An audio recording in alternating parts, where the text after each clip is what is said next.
The inside story देख रहे हैं आप। दो मुख्यमंत्रियों के बीच इस समय जमकर जुबानी वार चल रही है। वो पहले ट्विटर पर चलती थी, अब उसके माध्यम बन गए हैं राजनीतिक मंच। ये दो मुख्यमंत्री हैं, अरविंद केजरीवाल और हिमंता बिस्वा शर्मा।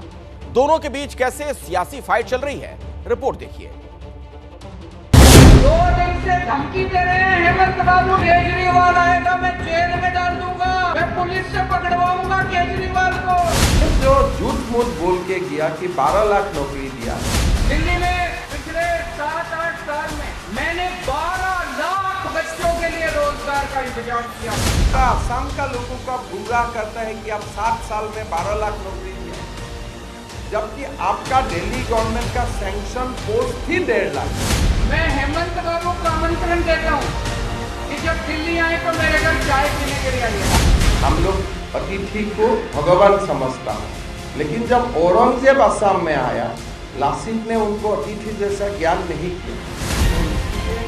तीखे वार, जोरदार पलटवार, दो मुख्यमंत्रियों के बीच जुबानी तकरार। एक तरफ दिल्ली के सीएम अरविंद केजरीवाल, दूसरी तरफ असम के मुख्यमंत्री हिमंता बिस्वा शर्मा।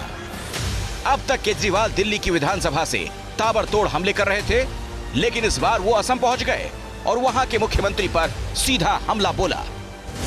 जिस प्रदेश के मुख्यमंत्री की पत्नी प्राइवेट स्कूल चलाएगी, उस राज्य के अंदर गरीबों को शिक्षा नहीं मिल सकती। उस राज्य के अंदर कभी सरकारी स्कूल ठीक नहीं होंगे। आम आदमी पार्टी के विस्तार के मकसद से गुवाहाटी पहुंचे केजरीवाल ने सीएम हिमंता पर बेहद तीखे शब्द बाण छोड़े। हेमंत बाबू ने कुछ नहीं किया, केवल गंदी राजनीति करी, गंदी पॉलिटिक्स की। दोनों मुख्यमंत्रियों के बीच जुबानी जंग इस लेवल तक पहुंच गई कि असम के सीएम ने बातों बातों में केजरीवाल की तुलना औरंगजेब से कर दी। असम के लोग अतिथि आता है तो अपने घर ले जाके खाना खिलाते हैं, चाय पिलाते हैं, आगमन करते हैं। असम के लोग जेल भेजने की धमकी नहीं देते। हम लोग अतिथि को भगवान समझता हूँ, लेकिन जब औरंगजेब असम में आया, लासित ने उनको अतिथि जैसा ज्ञान नहीं किया।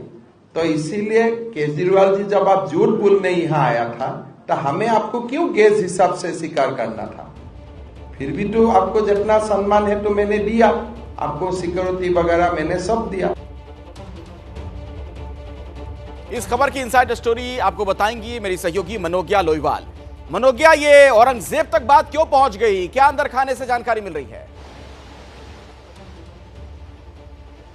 देखिए, इतिहास के पन्नों में औरंगजेब का बड़ा महत्व है। पहला तो दिल्ली की सल्तनत से लेकर 2000 किलोमीटर दूर गुवाहाटी तक इसकी गूंज इसलिए सुनाई दे रही है क्योंकि हेमंत बिस्वा शर्मा जो मुख्यमंत्री हैं असम के, उनको तीखा वार करना बड़ी ही मिठास से आता है और ये पहला मौका नहीं है। ये बखूबी जानते हैं कि असम में 30% के आसपास आज भी जो वोट बैंक है वो मुसलमानों का है और बांग्लादेश से घुसपैठ की समस्या बहुत बड़ी है।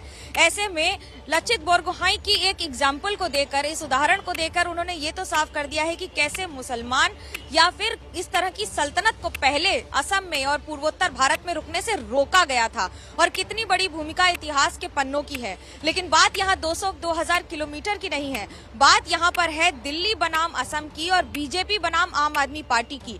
एक बात तो सच है कि पिछले कुछ वर्षों में लगातार जिस तरह से चुनाव हुए हैं, एक बहुत बड़ा वैक्यूम बन गया है जिसमें एंटी बीजेपी की जगह को अभी कांग्रेस या AIUDF फिल कर रही है और अरविंद केजरीवाल के लिए सुनहरा मौका है पूर्वोत्तर भारत में अपनी जगह बनाने का। जी, शुक्रिया मनोज्ञा लोईवाल इस जानकारी के लिए आपका।